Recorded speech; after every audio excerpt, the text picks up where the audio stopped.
महाभागवत भगवत स्वरूप श्री जयदेव जी को किसी प्रेमी भक्त ने अपने यहां बुलाया। वैसे तो जाते नहीं थे, पर बहुत आग्रह करने पर उनके घर गए।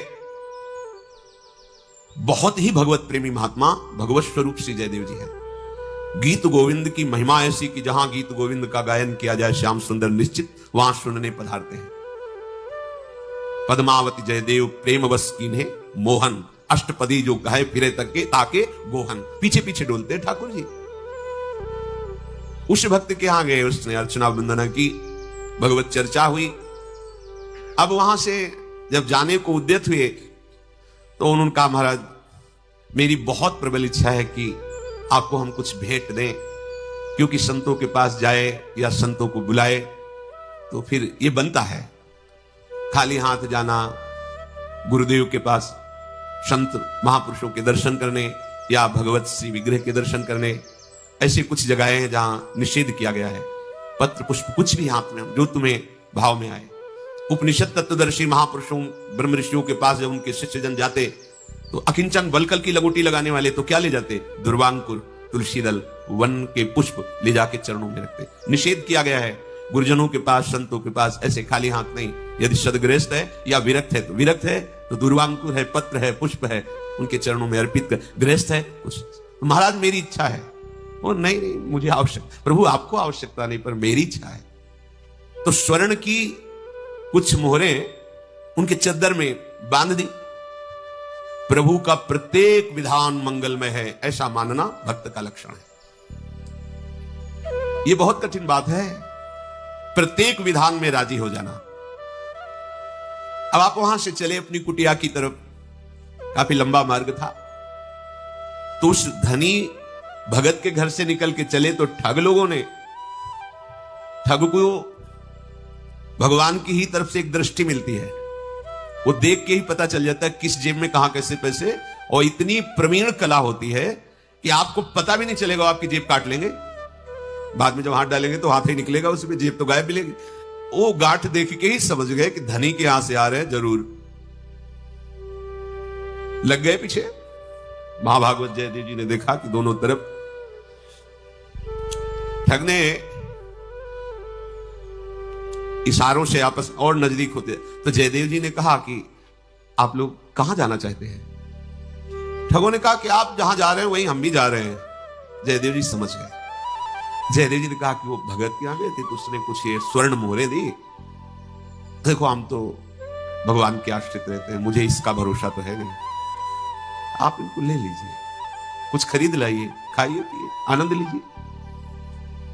अपनी चद्दर की गांठ खोली और स्वर्ण मोहरे दे दी, ले लीजिए आप। अगर आपको ऐसा है कि इनके लेने के लिए भाव नहीं तो देखो हमें जाना है और आपको भी वहीं जाना है, तो रास्ते में कोई ठग ना मिल जाए इसलिए आप रख लीजिए। दोनों भाव से कि इनको ये ना लगे कि मेरे को ये ठग समझकर शायद दे, बोले रास्ते में मिल जाओ, मैं अकिंचन बाबा जी हैं, आप रख लीजिए। उन दुष्टों ने सोचा कि बड़ा चालाक भगत है, अभी तो ये दे रहा है, आगे चलकर फंसा देगा, बहुत चतुर है। देखो बिना मांगे ही हमको दे दिए, इसमें बड़ा रहस्य। कपटी मन कपट ही सोचता है। कपट वाले हृदय में कपट ही चाल रहती, उनको सीधे सरल भागवतिक शब्द भी कपट भरे दिखाई देते। ऐसे महाभागवत के प्रति भी उनका भाव है, बड़ा चालाक है।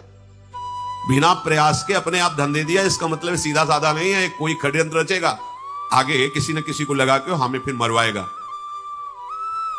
बोले चलने दो, इशारे से कहा चलने दो, आगे और जंगल है, इसका हिसाब कर देते हैं। ये अर्थ बड़ा अनर्थ का रूप है। यदि से भगवत भाव में ना लिया जाए तो 15 दोष पैदा हो जाते हैं। जिस रुपए के लिए सब पागल हो रहे हैं ना, अगर इसे भगवान को समर्पित करके भगवत भाव में ना लिया जाए तो ये 15 दोष जीवन में निश्चित ले आएगा। अर्थस्य साधने सिद्धे उत्कर्षे रक्षणे व्यये नाशोपभोग आयासस त्रासस चिंता भ्रमो नृणाम स्तेयम हिंसा नृतम दंभा कामः क्रोधः स्मयो मदः भेदो वैरम विश्वासः संस्पर्धा व्यसनानि च एते पंचदशानर्था हर्थमूला मता नृणाम तस्मादनर्थमर्थाख्यम श्रेयोर्थी दूरतस्त्यजेम। धन के उपार्जन करने में भी चिंता, शोक, भय, उपार्जन कर लेने पर उसकी सुरक्षा में चिंता, भय, शोक, उसके बढ़ाने के लिए चिंता, भय, शोक, उसके खर्चा करने में चिंता, भय, शोक, परिश्रम, भय, चिंता, भ्रम, ये बना रहता है जिसका लक्ष्य केवल धन होता है। फिर उसके अंदर चोरी की वृत्ति आती है। बहुत तरह की चोरी होती है, कोई जेब काटना ही एक चोरी का अंग नहीं है, बहुत है, बहुत तरह से चोरी होती है। हिंसा, कई बड़े नृशंस पापाचरण होने लगते हैं जब केवल धन लक्ष्य रहता है। मिथ्या भाषण, झूठ बोलना है तो कला हो जाती है धन प्राप्ति के लिए। पाखंड जो है नहीं वो दिखाने की भावना होने लगती है। और काम तो अपना तांडव करने लगता है। जिसके पास बहुत धन होता है उसमें व्यभिचार प्रवृत्ति भी बढ़ने लगती है। और क्रोध तो नाक में रखा रहता है। और अहंकार चरम सीमा पे बढ़ने लगता है। भेद बुद्धि, बैर, अविश्वास, ईर्ष्या, परिस्त्री गमन, शराब पीना, मांस खाना, द्वित क्रीड़ा करना, ये 15 अनर्थ उसके जीवन में आ जाते हैं। जो धर्म से धन नहीं कमाता और जो धर्म में धन को व्यय नहीं करता, केवल स्वार्थ बुद्धि से धन की वृद्धि और उसको भोगने का भाव, तो ये 15 दोष आ जाते हैं। कितना भयानक इसमें दोष बनता है कि ऐसे महाभागवत जयदेव जी के प्रति इनके कैसे भाव बने। दे दिया था, मत जाते आगे, वहीं से पीछे लौट जाते। अगर तुम्हें भय था तो साथ मत जाते, दे तो दिया ही था। लेकिन बुद्धि भ्रष्ट हो जाती है जब हम अधर्म आचरण करते हैं। बड़ी नृशंस पापाचरण की वृत्तियां धन में बढ़ने लगती है। जयदेव जी ने आनंद पूर्वक उनको दे दिया, उनको कोई कष्ट नहीं हुआ। एक ने दिया, एक ने ले लिया। उन चारों ने विचार किया, देखो पीछे हटे और देखो बहुत चालाक है, मार डालो इसको मिलकर के। यही एक ने कहा, देखो सच्चाई से धन तो उसने दे ही दिया है, मार डालने की क्या आवश्यकता है, कोई विरोध कर रहा हो तो मार डाले। कहा नहीं, मतलब तुम समझते नहीं, ये आगे चल करके हमारे लिए खतरा बन जाएगा। तो तीसरे ने कहा कि बात तुम्हारी सही है, ये आगे चलकर राजा से शिकायत कर देगा, प्रभावशाली है, फिर हम सबको बंदी बनाया जाएगा और फांसी की सजा होगी। चौथे ने कहा, चलो हम बात समझ गए, तुम्हारी भी तुम्हारी भी तुम्हारी भी, इसे मारो मत जान से। इनके हाथ पैर दोनों काट के ये जंगल में कुआं उसमें डाल दो। बात पक्की हो गई, चारों सहमत हो गए। देखो ऐसे महाभागवत के, मतलब यही बात समझना थोड़ा कठिन होता है कि साक्षात भगवान के अनुराग में डूबे हुए भगवत स्वरूप महापुरुष है। मतलब जगन्नाथ जी के मूर्तिमान स्वरूप समझो जयदेव जी को। ऐसी भक्ति है, अभेद भाव को प्राप्त है, भगवत स्वरूप है। हम लोगों का तो उनकी जूठन, उनकी चरण रज से थोड़ा थोड़ा मन लग जाए, यही बहुत बड़ी बात है। क्या अपराध यहां है? जिनके पीछे भगवान डोलते हैं उन भक्ति की बात हम कह रहे हैं। एक बार अष्टपदी में देह में पाद पल्लव मुदारम, इसमें बहुत विचार करते रहे, लिखने की हिम्मत नहीं पड़ी। लालजू श्री जी से कह रहे हैं कि आप अपने उदार चरणारविंद हमारे माथे पे विराजमान करें, शिरस में। बहुत देर कलम लिए बैठे रहे, फिर हिम्मत नहीं पड़ी, स्नान के लिए चल पड़े। उधर वो स्नान के लिए निकले, इधर वैसे ही जयदेव जी का रूप रख के तुरंत लौट आए। प्रभु, जयदेव जी स्नान कर रहे, और पद्मावती जी ने कहा, भगवान अभी तो आप गए तुरंत, वहां वो पंक्ति थी लग नहीं रही थी, अब लग गई, और जाकर लिख दिया। काफी देर बाद जयदेव जी स्नान करके आए तो पद्मावती जी ने कहा, अभी आप गए थे, आए फिर आए? हम कब आए? हम तो गए थे स्नान करके फिर आए। बोले आप लौट के आए थे, कह रहे थे वो पंक्ति लग गई, लिखना है, दौड़ करके गए, देखा तो लिखा। ओहो, स्वयं प्रभु आए, तो पीछे पीछे प्रभु डोलते हैं। ऐसे महाभागवत के हाथ पैर काट दिए, क्या अपराध था? प्रभु के हर विधान में मंगल विधान देखना, ये बड़ी कठिन बात है, बड़ी कठिन बात। लोग सोचते हैं कि भगवान इतने कठोर क्यों हैं, भक्तों के साथ ऐसा क्या? जैसे चरित्रों में हम लोग पढ़ते हैं कि ठाकुर हरिदास जी को 22 बजा, क्या अपराध था हरे कृष्ण बोलने पर? एक बार भगवान का जो नाम बोले, भगवान और भगवान की अव्यक्त महापुरुषों की उस पर कृपा होती है, जो रात दिन नाम जप कर रहे हैं, उनको ये परिणाम मिले। पर यार हास्य रघुनाथ कर बेग न जाने कोई, जो जाने रघुपति कृपा सपने मोह न हो। हाथ पैर काट करके और कुएं में डाल करके प्रसन्न होकर चले गया। अब तो स्वर्ण सर्पिया मिल गई और ये तो मरी जाएगा कुएं में, यहां जंगल में कौन निकालने आएगा। एक लक्ष्मण से नाम के राजा उधर से गुजर रहे थे, तो आवाज आ रही थी, श्री जयदेव जी भगवान नाम कीर्तन कर रहे, कृष्ण कृष्ण जय श्री कृष्ण। आवाज सुनते, बड़े महाभागवत थे, आवाज सुनते ही ऐसी अमृतमयी आवाज की खींचे चले गए। ये समझ में नहीं आ रहा था क्योंकि तृण पत्तों से सब जंगल ही था। उनका पहले प्यास लगी, पानी पिलाओ, फिर ये आवाज कहां से आ रही उसकी हम खोज करेंगे। ऐसी कोई संभावना ही नहीं थी। जब पानी के लिए वहां गए तो आवाज कुएं से ही आ रही थी, देखा तो कुएं में ही जयदेव जी। उनको निकाला गया, मुख में प्रसन्नता आनंद छा रही जयदेव जी के, और निरंतर नाम ध्वनि प्रकट हो रही मुख से, मानो कोई तेज पुंज प्रकट हुआ हो कुएं से, ऐसा तेज श्री जयदेव जी का। और मुस्कुराते हुए हाथ पैर कटे हुए। राजा देखकर आश्चर्यचकित हुआ और कहा कि आप बताइए किसके द्वारा ऐसा अपराध हुआ है, अभी उसको प्राण दंड दिया जाएगा। उनका कैसे बताए किसके द्वारा, नहीं बताया। अगर बता देते तो राजा हैं, उनके गुप्तचर हैं, खोज करते कौन से लोग इनके साथ देखे गए, क्या अपना विधान करते। जैसे कलयुग जब डंडे और लातों से मार रहा था धर्म को, बैल रूप में थे, तो परीक्षित जी ने पूछा कौन तुम्हें दंड दे रहा है। उनका नवयम क्लेश बीजानि यतः स्युः पुरुषर्षभ पुरुषम तम बीजानीमो वाक्य भेद विमोहिता केचिद विकल्प वसना आहुरात्मानमात्मनः दैव मन्ये परे कर्म स्वभाव अपरे प्रभुम अप्रतर्क्याद निर्देश्या दितिके स्वपि निश्चयः अत्रानुरूपम राजर्षे विमर्श स्वमनीषया। धर्म ने कहा राजन, मैं निर्णय नहीं कर पा रहा हूं कि कौन मुझे दंड दे रहा है। ये जो क्लेश मिलता है, जो दंड मिलता है, इसका निर्णय नहीं किया जा सकता, क्योंकि जो कभी द्वैत स्वीकार ही नहीं करते, दूसरा है ही नहीं। मानो ब्रह्म ज्ञानी, ब्रह्म के सिवा दूसरा, वो ब्रह्म मैं हूं, तो अब उनके शरीर को जो पीड़ा पहुंचा रहा है कौन है, कौन है दूसरा, दूसरा ही नहीं। जैसे अपनी जबान अपनी दांत से कट जाए तो किसको दोष देंगे, किस पर रिपोर्ट करेंगे। जो द्वैत स्वीकार ही नहीं करते तो वो दुख को भ्रम जानते हैं। कौन दुख, कैसा दुख, किसका दुख, कौन पीट रहा है, एक ही स्वरूप तो है। ये बड़ी ऊंची बात है। कुछ लोग ऐसे हैं जो प्रारब्ध को कहते कि प्रारब्ध था तो ऐसा दुख आ गया। कोई कहता है स्वभाव के कारण, कोई कहता है इनके कर्म थे, कोई कहता है ईश्वर का विधान था। ये सब बड़ी बातें सुनी जाती हैं, इसलिए आप ही निर्णय कर लो कि कौन दुख दे रहा है। मतलब धर्म कहता है अपने दुख देने वाले को भी हमें नहीं बताना। बड़ा विचित्र धर्म का स्वरूप है। राजर्षि, अब तुम राजा हो, खुद अपनी बुद्धि से जांच लो कि कौन मुझे दुख दे रहा है। जयदेव जी से बार बार पूछा कि आपके साथ ऐसा बर्ताव किसने किया है।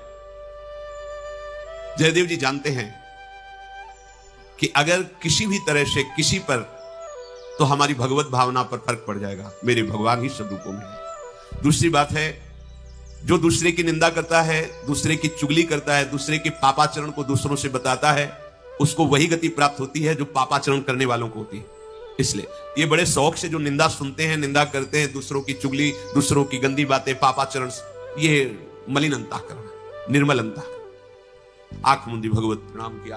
ये सब जितनी लीलाएं हैं, रजोगुणी, तमोगुणी, सतोगुणी, मायाकृत हैं, सच्चिदानंद भगवान सब में विराजमान हैं, उनको भक्त देखता है, उन लीलाओं को नहीं। जो तमोगुणी आसुरी प्रवृत्ति की लीलाएं, रजोगुणी भोग प्रवृत्ति की लीलाएं, वो नहीं देखता। जयदेव जी ने कहा अपने दुख का कारण तो हम बता ही नहीं सकते कि कौन और कैसा दुख।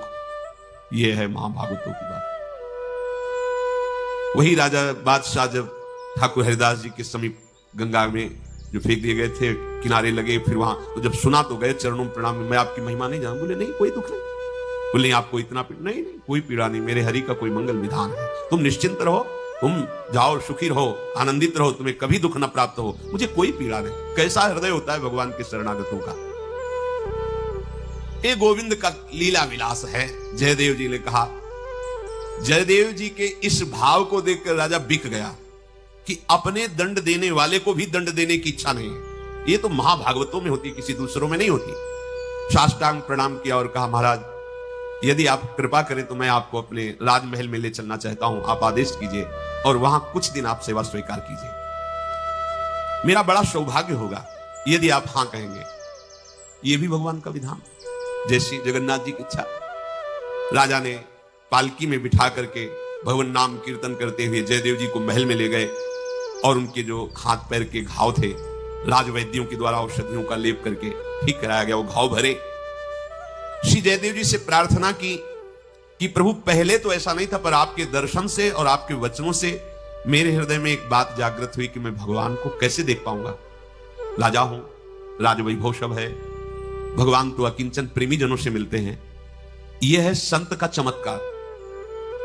आपको भगवत भजन की भावना जागृत हो जाए, गंदे आचरण त्यागने का मन होने लगे, तो जान लो कि संत का चमत्कार हो गया है। संत का चमत्कार है, बाहरी छूछा नहीं, हृदय का परिवर्तन कर देना, विषयी हृदय को वैरागी बना देना, जगत में आसक्त चित्त को भगवत आसक्त कर देना। यह दुर्लभ बात संतों के संग से होती है। संतों का संग मिला मानो आवागमन चक्र से, अब हमारा छुटकारा हो जाएगा। बड़े भाग पाई सत्संगा, बिना प्रयास होई भवभंगा।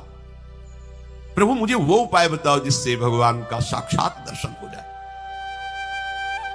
तो उन्होंने कहा कि राजन, वैसे तो अनेकों साधनों का शास्त्र में वर्णन है, पर सहज और बहुत जल्दी भगवत साक्षात्कार करने का एकमात्र उपाय है भगवान के प्रेमी भक्तों और संतों की सेवा की जाए। इससे बहुत जल्दी भगवान प्राप्त क्या हो जाते, भगवान बिक जाते हैं। संतों की सेवा से भगवान बिक जाते हैं। राजन, यदि अनेक प्रकार के मेवा मिष्ठान और संतों की सुख सामग्रियों से उनकी पूजा की जाए, उनको बुलाया जाए, उनका चरणामृत उतारा जाए, उनको भोग पवाया जाए, उनके चरणों में बैठकर उनके श्रीमुख से भगवत चर्चा सुनी जाए, तो निश्चित भगवान का साक्षात्कार हो जाए। और इसके एक नहीं, बहुत से इतिहास में उदाहरण बढ़े हुए हैं। संतों का आगमन और संतों का भगवत जस गाना, उन्हीं के बीच में भगवान विराजमान। मद भक्ता यत्र गायन्ति तत्र तिष्ठामि नारदः। जहां मेरे भक्त एक साथ नाम कीर्तन करते हैं, मेरी चर्चा करते हैं, वहां। और भगवान को साक्षात भोग लगाने का उपाय संत जन ही है।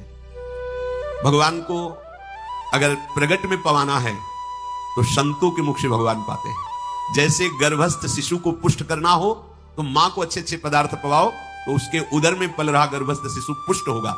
ऐसे ही उदर में विराजमान भगवान और मां स्वरूप संत जन, जब संत जन पाते हैं तो भगवान को प्रसन्नता होती, पुष्टता होती है।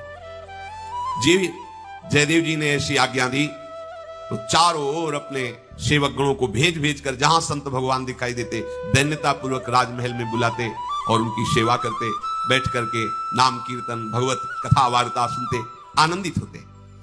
इनकी ऐसी ख्याति फैल गई कि कोई भी कंठी तिलक धारण किए हुए हो और मिले तो उसे आदर के साथ लाया जाए और जो उसकी इच्छा हो उसके अनुसार उसकी सेवा की जाए। राजा है, कोई कमी तो है नहीं। तो ये बात चारों ओर फैल गई। इन चारों ठगों को वो बात सुनने को मिली। जो इच्छा हो तो बोले अब चोरी करने की जरूरत नहीं है, बस तिलक लगाने में कितनी देर लगती है। ऐसे कर लो तो शैव तिलक लग गया, ऐसे कर लो तो वैष्णव तिलक लग गया, देर क्या लगती है। लेकिन साधुता आने में जन्म जन्म लग जाते हैं। साधुता आना, यह है साधुता श्री जयदेव जी। ठगों ने सुना कि कंठी माला धारण करने मात्र से ही राजमहल में राजा प्रणाम करता है और जो चाहे वो प्राप्त कर लेता है। जयदेव जी का आदेश था, माला तिलक मुद्रा भी संयुक्तो यह प्रदर्शते चांडालोपि महीपाल पूजनीयो न संशया। तुम्हें केवल इतना देखना है कि गले में कंठी, मस्तक में माला और मुख में भगवान नाम उच्चारण कर रहा है, बस उसका दर्शन ही तुमको पावन कर देगा। उसकी सेवा करो, ऐसा हमारा आदेश है। ठगों ने सुना, साधु वेश धारण किया और महल में प्रवेश किए। बड़े बड़े तिलक, अब उनको ज्ञान तो है नहीं कि कौन सा तिलक कहां कैसे लगाया जाता है। और जयदेव जी जहां से संत प्रवेश होते थे तो दर्शन के लिए, तो हाथ पैर तो थे नहीं, तो ऐसे गद्दी में बिठा देते। जो संत भगवान निकलते तो उनके देखो हम संत हैं, ऐसा संतों में भाव नहीं होता। ये भाव नहीं, ये संतों में भाव नहीं। अगर उनसे हृदय से पूछो तो एक ही बात निकलेगी, असमय अधम सखासम। जहां किसी महाभागवत ने अपना परिचय बताया है, वो आइए नहीं बताया कि मैं संत हूं, कभी ऐसा नहीं सुना। सबरी जी के सामने भगवान बैठे हैं, कोई संशय है कितनी बड़ी महापुरुष है। पर भगवान से करें अधम ते अधम, अधम मति नारी, तीन माँ मैं मति मंद अगारी। हनुमान जी महाराज कह रहे हैं एक में मंद मोह बस, कुटिल हृदय अज्ञान। और है कौन? ज्ञानी नामक गिरगण्य महाभागवत। अब सबके दर्शन हो इसलिए उनको ऐसे चारों ठगों ने देखा ये वही है जिसके हाथ पैर काट के जंगल में डाल दिए गए थे। अब पसीना पसीना हो गए कि राजा इसके अधीन है, ये राजा का गुरु है। चारों ने देखा, बोले कुछ भी हो अगर पीछे हटे तो पकड़े जाओगे। जयदेव जी ऐसे ऐसे, चारों ने पहचाना नहीं। जयदेव जी बिल्कुल ऐसे कहे मानो पहचाना ही नहीं। चारों उनका बच गए, पहचाना नहीं, चुपचाप निकल चलो। जयदेव जी ने उनको भी प्रणाम किया, कुछ बिल्कुल ऐसे गंभीरता से प्रणाम किया और राजा को बुलाया। जब वो चले गए, बोले ये जो चार महात्मा गए हैं इनका विशेष सत्कार करो, ये हमारे विशेष प्रेमी हैं। राजा को जब आज्ञा कर दी मेरे विशेष प्रेमी है, अब तो उनका चरणामृत उतारना, आरती पूजा, ये है महाभागवत, ये विशेष प्रेमी है, ये है भक्त का है। करत जे अनुशयन निंदक तिनहु पे अनुग्रह कियो, ये केवल भक्त में होता है, ये बनावटी में नहीं हो सकता, ये केवल भक्त हृदय से ही होता है। उमा संत कहे है बड़ाई। संत सामने लिख लेना बहुत सरल है, दो शब्द, संत प्रवर, अंतरराष्ट्रीय संत या संत लिखना बहुत सहज है, लेकिन हृदय में साधुता आ जाना। गोस्वामी जी मांग रहे हैं प्रभु से, कबहू कहो यह रहा नहीं रहूंगो, श्री रघुनाथ कृपालु कृपाते। साधु स्वभाव भगवान को अधीन कर लेता है। देखो ये मनुष्यकृत बुद्धि हो ही नहीं सकती। राजा को बुला के कहा विशेष सत्कार, क्योंकि ये मेरे बड़े प्रिय और पूर्व परिचित संत है, हम जानते हैं पूर्व परिचित है, बड़े प्रेमी है। और हाथ पैर यही काट के डाल गए थे कुएं में। जीव ही जयदेव जी ने ऐसी आज्ञा की, बड़ा स्वागत किया। राजा स्वागत कर रहा है और चारों कह रहे समझो बकरे को जब बलि दी जाती है तो पूजल भी किया जाता है, अच्छा खवाया जाता है, खा लो। सबसे ज्यादा राजा की दृष्टि आप पे ही है, तो ये ना समझो तुम्हारा पूजन हो रहा है, बलि के लिए भी तैयार रहना, क्योंकि वो जिसके हाथ पैर काटे थे उसने बुला के कुछ कहा है। कपटी तो कपटे ही सोचता है ना। राजा औरों को तो जाने दिया, जो खा पी के जल्दी जाने को हुए तो उनका नहीं महाराज, आप तो हमारे गुरु जी के विशेष प्रेमी, आपको तो रुकना ही पड़ेगा, आपके हाथ जोड़ते हैं, आपके पैर पड़ते हैं, आज तो आपको नहीं जाना। समझ लो, मतलब अब तो पक्का, मतलब जो दुष्ट स्वभाव होता है वो दुष्टता नहीं छोड़ता है। उन्होंने कहा नहीं महाराज, यदि आप रोकेंगे तो हमारी दिनचर्या बिगड़ जाएगी, हमारा नियम है साधना का। बड़े प्रवीण होते हैं ठग लोग भी, बड़े प्रवीण होते हैं, हमारा नियम बिगड़ जाए, हमारा नियम। अब संतों के नियम तो होते ही है। तो उनका हाँ महाराज फिर आप कोई आज्ञा कीजिए, आप में विशेष श्रद्धा दिखाई दे रही है इसलिए कह रहा हूं, दूसरों से तो कहता नहीं। कहा कि महाराज हमारे यहाँ बहुत बड़ा आश्रम है, साधु सेवा चलती है, यदि आप कुछ धन दे दे, वैसे हम किसी से मांगते नहीं, पर आपकी श्रद्धा देख के कह रहे। राजा ने कहा धन? सेवकों को कहा खजाना खोल दो, ये हमारे गुरु जी के विशेष। अब उठा गए, उनको भोजन तो मिल ही गया, सब कुछ हो गया, उन्होंने सोचा ऐसा धन मिल जाए जब इतना श्रद्धा दिखा रहा है, अब ठगाई छोटे छोटे पैसों के लिए क्या करना है, यहीं से ले जाए। राजा ने कहा इनको खजाने में ले जाओ और जितना ये बांध पावे, जितना ले जाए ले जाए। राजा ने अनेक वस्त्र आभूषण ये सब दिए ही, और उनको खजाने में जाके बाहरी चद्दर फैला के। जो सेवक जन वो सोच रहे ऐसे संत नहीं होते, संत जन ऐसे नहीं होते जैसा इनका व्यवहार दिखाई, क्योंकि संतों का और संत वेशधारियों का अलग ही आचरण होता है। थोड़ी देर दिखावा होगा, पर आप गौर से देखोगे तो जमीन आसमान का अंतर होगा, जैसे पीतल और स्वर्ण। कांति आपको एक जैसी लग सकती स्वर्ण और पीतल की, लेकिन थोड़ी देर देखने में अंतर पता चल जाएगा कि ये स्वर्ण है और ये पीतल, पहचान वाले को। अब वो इतना गट्ठर बांधे कि अकेले उठ नहीं रहा था। अब राजा ने सेवकों को कहा था कि पूरी सेवा उठा उठा के सेवक लोग बड़ी बड़ी गठरी, आभूषण, स्वर्ण, मोहरे, ये सब। अब संतों का जो स्वरूप होता है उससे इनकी बिलक चाल, सैनिक लोग चल तो रहे थे साथ में, पर बिलक चाल। जो सेवक राजा के थे उन्होंने इनसे कहा कि महाराज आज तक तो हमने ऐसी संत सेवा नहीं देखी, ना ऐसे संत देखे। रास्ते में जब लेके चल रहे हैं, हमारे महाराज इतना आदर नहीं किए जितना आपको किए कि खजाने पहुंच, और ऐसे संत नहीं कोई देखे कि ऐसी गठरी बांध करके सब खजाने से। आप कुछ विशेष लग रहे हो। जब राजपुरुषों ने पूछा कि नित्य महात्मा आते रहते हैं, नित्य सेवा होती रहती, पर हमारे राजा को जो हमारे राजा के गुरुदेव ने आदेश दिया वैसा किसी के लिए नहीं दिया। तो आप कैसे विशेष हैं, मतलब क्या आपका परिचय है जो पूज्य श्री जयदेव जी ने आपके लिए ऐसा। उन्होंने कहा कि देखो बताना नहीं किसी से, अब कोई खा पी रहा है, जी रहा है, काहे को बाधा डालोगे। अगर हम तुम्हारे गुरु जी की बात बता देना राजा के, तो अभी उनको डंडा मार के बाहर निकाल दिया जाएगा, इसलिए वो हमारा विशेष आदर करवा रहे हैं। मैं उनकी गुप्त बात जानता हूं। अरे ठाग लोग, मतलब ये दुष्ट लोग कैसे, इनकी दिमाग में भगवान ने कितनी बुद्धि दी है कि बड़े बड़े प्रभावित हो जाएं, बड़े बड़े प्रभावित हो जाएं। बोले नहीं आप कुछ तो बताइए। बोले किसी से कहना नहीं।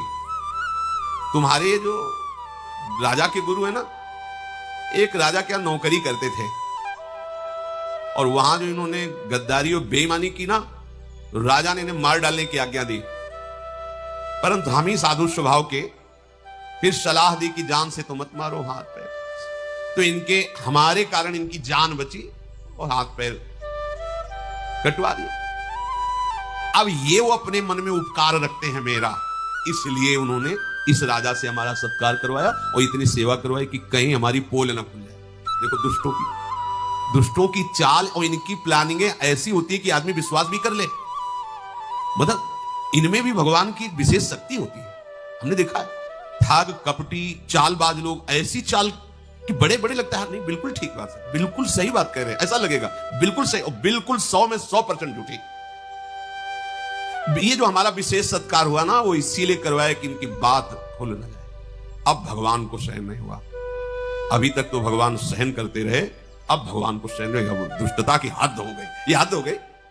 इतने बड़े महान साधु के प्रति ऐसा फिर लांछन, बिना किसी अपराध के इन दुष्टों ने हाथ पे, इनको तो बहुत सजा मिलनी चाहिए, पर वो साधु स्वभाव से इन पर कृपा की तो और आरोप लगा दिया। फटी गई भूमि सब ठग वे समाई गए, भय चकित दौरी स्वामी जू पे आए हैं। कही जीती बात सुनी गात गात कांप उठे, हाथ पांव मीड़े भय ज्यों के त्यों सुहाए हैं।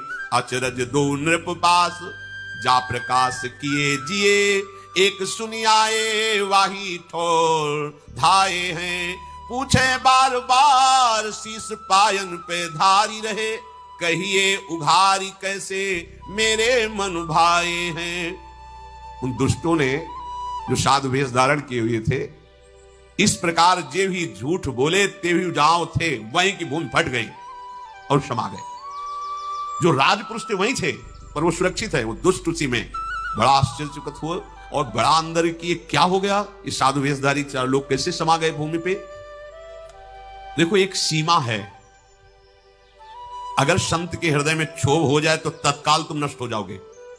अगर वो क्षमा कर रहे हैं तो भी एक सीमा है। उमा क्षमा साप होते भारी, अपने कर्म। अगर आपने गलती की वो क्षमा कर दी, अब अगली गलती मत करना। अगर अगली गलती कर दी तो पीछे वाला हिसाब जोड़ के भी ऐसा हिसाब आएगा। साधु यदि डांट दे, गाली दे दे, तुम्हें दंड दे दे तो नाच पड़ना, अब तुम्हें कोई दंड नहीं दे सकता, भारी से भारी अपराध पर भी। और यदि वो मौन हो जाए तो भयभीत हो जाना, क्योंकि अब जो हिसाब होगा तुम उसको निर्वाह नहीं कर पाओगे। गंगा जी में नाव में बहुत लोग बैठे थे, और वो जो संगीन वाली बंदूक होती है ना, जिसमें चाकू होती है, ऐसे जंजीर पड़ी, तो वो राजकर्मचारी लिए हुए 3-4 उस पे चढ़े। एक संत बैठे हुए थे, उनके शिष्य भी बैठे हुए थे, और लांग बूट पहने हुए साइड में हो, और वो इतनी ठसाठस भरी हुई थी कि साइड ने तो जूते की ठोकर मारी। साइड वैसे वो बार बार कोशिश करते, पर जगह नहीं थी। आगे गुरुदेव बैठे थे, उनको धक्का न लगने पावे, एक चाटा मारा खींच आगे। क्योंकि संत के प्रति कोई संत ही भाव रख सकता है, या सात्विक जन भाव रख सकते हैं, क्योंकि भिक्षुक भेष ऐसे तो क्या। अब जो पदाधिकार के अभिमान में उसको संत क्या समझ में आए, लेकिन उनको ये पता नहीं है कि अनंत ब्रह्मांडों के स्वामी का दासत्व लिए हुए जो बैठे, तो अगर इनका अपराध बन गया तो राम रोष पावक सो जरई। पूरी गंगा जी में पार होते होते 3-4 बार उन्होंने थप्पड़ मारे उनके। गुरु जी इससे देख के शांत रहते। बहुत कृपा होती संतों के हृदय में भगवान की, वो हर समय अपने भगवान का विधान समझते रहते हैं। अब नाव जब पार हुई तो किनारे की तरफ पानी कम था, वहां नाव नहीं जा सकती थी 8-10 कदम, तो लोग मंझा के जा रहे थे। वो संगीन को वो जो बंदूक ऐसे ऐसे करके ऐसे छलांग लगाई, जिन्होंने बार बार जूते की ठोकर थप्पड़ मारी थी। अब इतना ज्ञान नहीं कि बालू में वो धस जाएगी, वो धसी और बूट फिसला और सीधे ऐसे वो चाकू लगी थी ऊपर, उन्हीं के गले में ऐसे गुरु जी खड़े हुए 3-4 थप्पड़ अपने शिष्य के मारे और कहा, अगर कुछ भी कटु भाषण बोल देता तो ये बच जाता। तुम कुछ बोले नहीं, तत्काल साधु अवज्ञा तुरंत भवानी। अगर किसी साधु को तुम मार रहे हो, पीट रहे हो, गाली दे रहे हो, चुप होए, तो आप निश्चित समझ लो बहुत जल्दी हिसाब होने वाला है आपका, बहुत जल्दी पतन हो जाएगा, बहुत जल्दी कोई ना कोई विघ्न आ जाएगा। अगर वो कहीं कटुवचन बोल दे या कुछ ऐसे दंड दे दे, क्षमा हो गया। जयदेव जी ने एक कटुवचन भी नहीं कहा, पर ये अपराध पे अपराध करते गए, भूमि फट गई, नरक को प्राप्त। भारी कष्ट मिलता है संत द्रोही को, और गुरु द्रोही के लिए तो नरक में भी, जैसे कहते हैं ना, नरक में भी ठौर नहीं, नरक में भी ठौर बहुत घृणित। जैसे जेल में कोई जाता है ना तो पूछता है, हाँ ये आजीवन कारावास के क्या करके आए, बोले बेटी के साथ बलात्कार, पत्नी की हत्या। वैसे घृणित भाव से देखते हैं वहां के कैदी भी उसकी अच्छी धुलाई करते रहते हैं। वहां कैदियों के बीच में कभी उसको आदर नहीं मिलता, इतने निकृष्ट आचरण वाला। ऐसे ही गुरुद्रोही संत द्रोही को नरक में भी ठौर नहीं मिलता। पर ये लोग जो भगवान की माया से ठगे गए हैं, साधारण समझ करके संतों की निंदा, संतों की अवहेलना, और उसका कारण होता है कि वास्तविक साधुता जिनके हृदय में नहीं, साधुता का वेश धारण करके ऐसे आचरण करते हैं जिनसे लोगों को लगता है संत ऐसे ही होते हैं। संत अपने प्राण दे सकते हैं लेकिन भगवान की आज्ञा के विरुद्ध नहीं चल सकते, बात समझ लेना।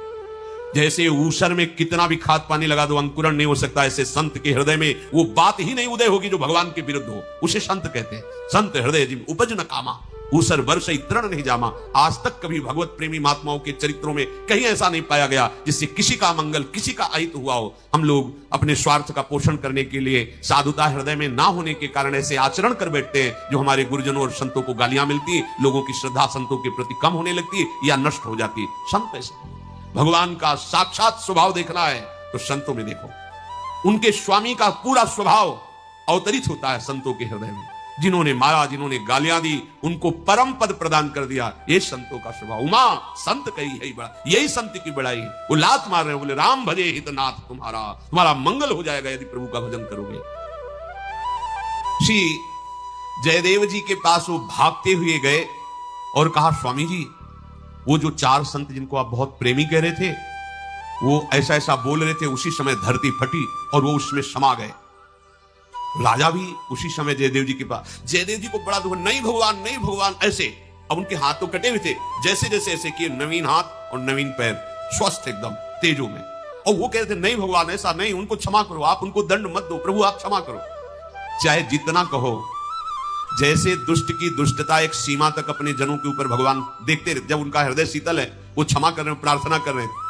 अगर आप बढ़ते चले गए, आपको लगा कि हमने निंदा की, हमने अपमान किया, हमारा कुछ नहीं हुआ, आप ऐसा ना समझो, ऐसा ना समझो। सैकड़ों बार वो प्रभु से प्रार्थना, नहीं प्रभु बिल्कुल नहीं, हे करुणा निधान, आपका ही बनाया हुआ विधान, नाथ यदि आप चाहो तो उसकी बुद्धि शुद्ध करके अपना परम पद दे सकते हो। प्रभु वो दंड का अधिकारी नहीं, आपकी माया से भ्रमित, तो प्रभु भी शांत रहते। अब उसको लगा कि हम तो इतनी बार निंदा की, इतना अपमान किया, कुछ नहीं बिगड़ा ना, इसका मतलब कोई नहीं बिगड़ने वाला। और जहां अपराध किया, फिर भगवान भक्ति की भी नहीं सुनते, फिर भगवान भक्ति की भी नहीं सुनते। साधु अवज्ञा कर फल ऐसा, जरे नगर अनाथ कर जैसा। जब राजा ने देखा कि इनके सुंदर सुंदर कर कमल और चरण कमल प्रकट हो गए, तब उन्होंने कहा, प्रभु कोई तो गुप्त बात है, आप कृपा करके बताओ, अभी तक छुपाते रहे, क्या बात है? आप इतने दुखी हुए उनके लिए, आप उनके लिए आज्ञा की विशेष सेवा कीजिए, और उनका धरती में फटकर समा जाना और आपके नवीन हाथ और पैर उदय हो जाना, आप कृपा। तो उन्होंने कहा कि आप दोष दर्शन मत करना। उनकी प्रवृत्ति अर्थ में थी, धन में थी, मोहरे लेकर भक्त ने दिया था, जा रहे थे, इनकी ऐसा लगा कि इनकी इच्छा, हमने उनको दे दिया, फिर भी उनको संतोष नहीं हुआ, हमारे हाथ पैर काट करके कुएं में डाल दिए, फिर आप मिले। तो जो मेरा अहित अमंगल करता है वो किसी तरह मेरे से तो जुड़ा ना, उसका मंगल होना चाहिए। संतों की क्या भावना, किसी तरह मेरे से जुड़ा ना, लोभ से सही, किसी तरह उसका मंगल होना चाहिए। राजा को बड़ी प्रसन्नता हुई, हृदय में मानो नवीन प्राण आ गए। क्यों नवीन प्राण? अश्रद्धा हो रही थी कि ऐसा कैसे हो सकता है कि मेरे गुरुदेव ऐसे थे जिनके दर्शन मात्र से मुझे भगवत प्रीति का भाव जागृत हुआ, वो एक अपराधी थे, उनके हाथ पैर कटवा करके डाल दिए गए, ऐसा कैसे हो सकता है? दूसरी बात, जो साधु वेश में आए वो ऐसा कैसे आचरण कर सकते हैं कि धरती फट जाए? जब पूरा रहस्य समझ में आया, उनको बड़ी प्रसन्नता हुई।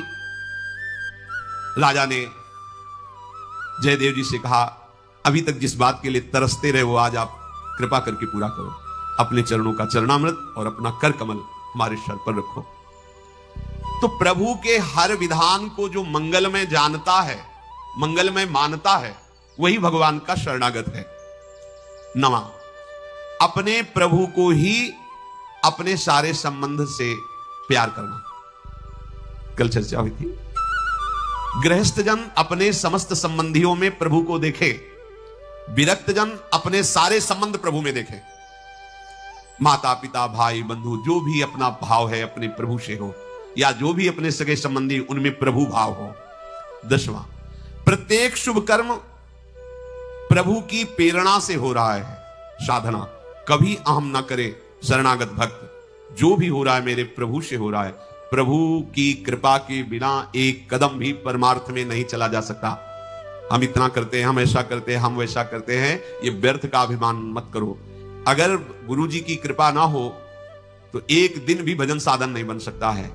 अगर कृष्णचंद्र जी की कृपा न हो तो एक बार कृष्ण नहीं बोल सकते, किशोरी जी की कृपा न हो तो एक बार राधा नहीं बोल सकते, नहीं बोल पा रहे। देखो सृष्टि में कितने हैं, लोक लोकांतर में कितने कितने लोग राधा बोलते हैं, कितने लोग कृष्ण बोलते हैं, जिन पर कृपा है। तो हमारी जो साधना है, हमारी जो दिनचर्या है, हमारा जो भागवतिक उपासना, वो हमारी आराध्य देव की, आचार्य देव की, गुरुदेव की कृपा से है, ऐसा शरणागत भक्त देखता है। 11वां, प्रभु के प्रतिकूल कोई भी कार्य न करना और प्रत्येक प्रतिकूल वस्तु से उदासीन रहना, चाहे वो लौकिक दृष्टि से कितनी ही आवश्यक, उच्च या प्रियतर हो, चाहे जितनी उच्च या प्रियतर हो।